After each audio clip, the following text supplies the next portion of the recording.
విశేషతః విశేషతః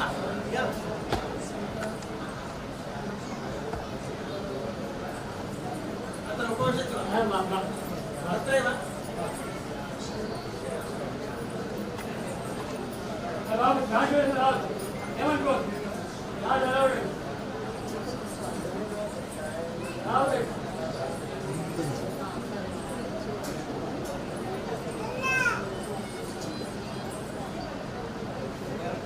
yeah అందరూ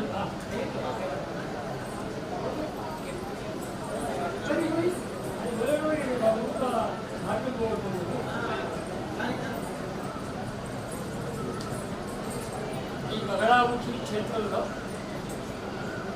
ఈ యాగశాలకు విశేషం ఉంది. ఎదురు చెప్పిన ఈ యాగశాల ఎంత పవిత్రమంటే నేను వాళ్ళు ఎవరైనా రాదు ఈ లోపలికి మాత్రం నేను నాతో అంగీకరిస్తాను. ఎందుకు అంత పట్టులో ఎందుకు మీకు అయ్యారంటే ఇక్కడ కూర్చున్నా అమ్మ ఆమె ఏం చేసిందంటే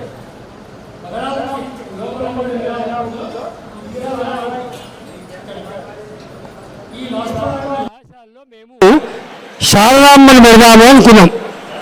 ఎందుకంటే నేను శృంగేరిలో చదువుకున్నాను కాబట్టి శారదాంబ విగ్రహం పెట్టాలి అని డబ్బులు పెట్టి శారదాంబ విగ్రహం కొనుక్కొచ్చాం కూడా. కానీ ఆమె ఎంత మొండిదంటే బగడాముఖి ఇక్కడ జరిగే మంత్రం ఇప్పుడు మీరు వింటారు. సర్వదుష్టానాం వాచం ముఖం పదం స్తంభయ దిక్వాంకీలయ బుద్ధిం వినాశయ హ్రీం ఓం స్వాహ ఇది మంత్రం. ఇక్కడ నా మహామంత్రం ఉచ్చరిస్తూ నేను లేకుండా ఎలా అనుగ్రహం వస్తుందిరా నీకని చెప్పి రాత్రులు నాకు ఆమె ఎట్లా అవుతుందంటే ఆమె కోపం వస్తే ఒక భయానక దృశ్యం వస్తుంది నాకు స్వప్నంలో. ఆమెకు ఆనందం వస్తే ఆనందమైన రూపం వస్తుంది. ఇంతకుముందు చెప్పాను కదా పత్తి చీర కట్టుకొని ఇటుకలు పేరుస్తూ కనబడింది. మేము పక్కన నిలబడ్డాం ఇట్లా. అప్పుడు శంకుస్థాపన చేశా. ఆమె మళ్ళీ చెప్పి డబ్బులు అడగొద్దంటే అక్కడ గుడి కట్టుకొని ఇప్పుడు మీరు అభిషేకం చేసిన విగ్రహాన్ని పెట్టుకొని 14 నెలలు నేను నా భార్య తపస్సు చేశాం. ఈ కార్యక్రమానికి ఏమైందంటే ప్రతిష్ట నిర్ణయమైంది. శృంగేరి స్వామివారిని కూడా ఆహ్వానించాము. ఆయన విగ్రహం శృంగేరికి పట్టుకొని పోయి అది మంత్రం కూడా అయిపోయింది, అభివంతరం అయిపోయింది. కానీ అర్ధరాత్రులు ఇంతకన్నా పెద్ద హాలు, ఒక మూలకు నేను, ఒక మూలకు నా భార్య, అటుపక్క భయంకరమైన విషసర్పం అండి. అది నా పైకి పడుతుంది. అలా 15 రోజులు శృంగేరి స్వామివారు హైదరాబాద్కి వచ్చారు. ఆ రోజు ప్రతిష్ట అనుకున్నాం. ఆ విగ్రహం కూడా మా మహేష్ గారు ఇచ్చారు బాబు, ఆయన భక్తులు. ఆ శారదాంబ విగ్రహం ఎంతకు కావట్లేదు. తీరా ఏమైంది మాకంటే మాకు అప్పుడు మా ఎవరికో మా దూర బంధువులు అదే వాళ్ళ మొహాలు మేము చూడము, వాళ్ళ ఇంట్లో ఎవరో పిల్లవాడు పుట్టి మాకు పుళ్ళు వచ్చింది. స్వామివారు వచ్చింది పోయిన మాకు ఆశౌచం పోలేదు. అప్పుడు అమ్మ ఇది లాభం లేదు, రాత్రి స్వప్నంలో సర్పం కనపడుతుంది, నువ్వేమో ఇలా ఆటంకాలు చేస్తున్నావు అని చెప్పి రాత్రిపూట వచ్చి 11 గంటలకు కూర్చొని అమ్మవారి దగ్గర చిట్టీలు వేశాం.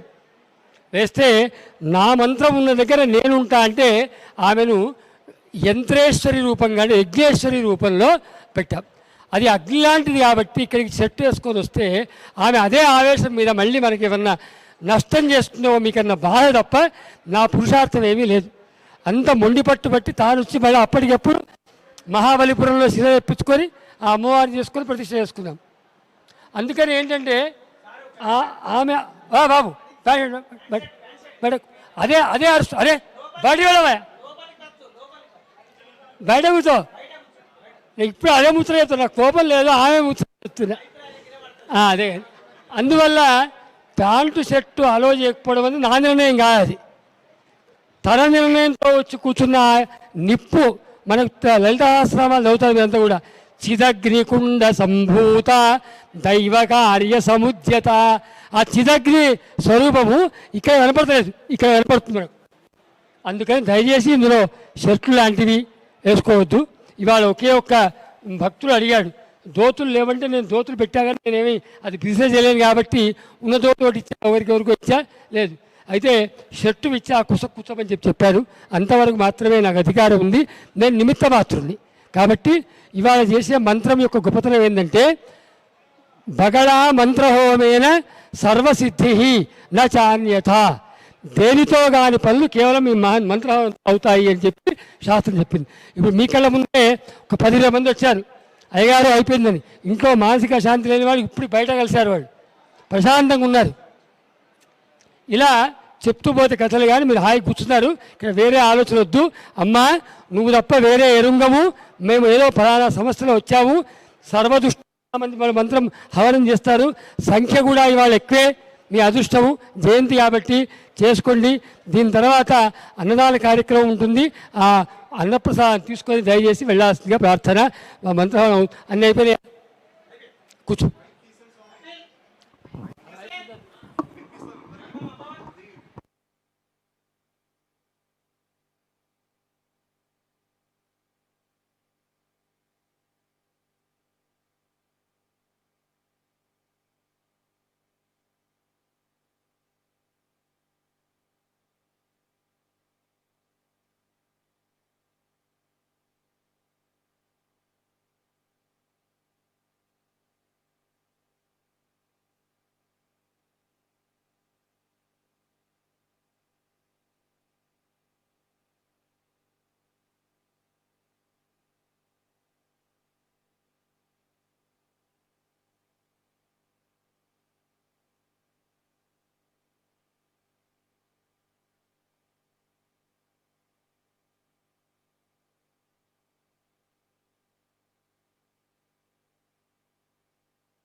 दोष संभल पूर्वकं शीघ्रमेव सर्व अभीष्ट सिद्धि काल समस्त सन्मंगल अवाप्ति अर्थम सर्व अभ्युदय पूर्वक सकल सौभाग्य सिद्ध्यर्थम श्री बलरामुखी महामंत्र अवनाख्यम धर्म ब्राह्मण द्वारा कारयिष्ये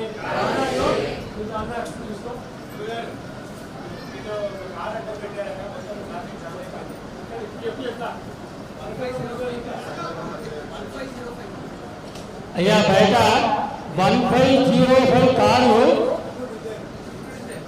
స్విఫ్ట్ డిజైర్ దానికి అర్థం పెట్టారా? 1505 స్విఫ్ట్ డిజైర్ కారు అర్థం పెట్టారా? దయచేసి దానికి అర్థం ఇస్తే మిగతా వాళ్ళకి దానికి కలదు.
వేస్తాడు కదా, ఒక 10 సార్లు వేస్తాడు.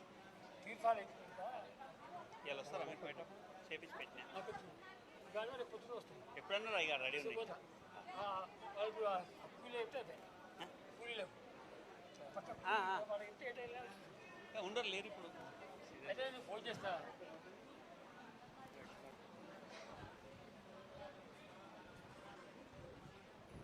అమ్మా తీసుకొచ్చా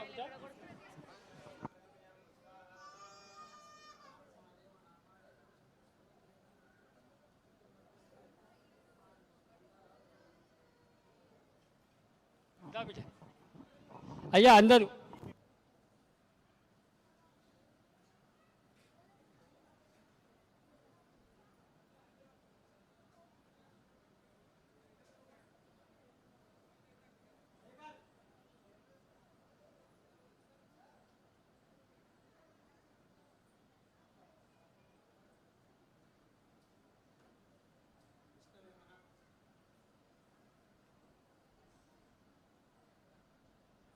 అందరూ అన్నప్రసాదం తీసుకొని వెళ్ళాలి.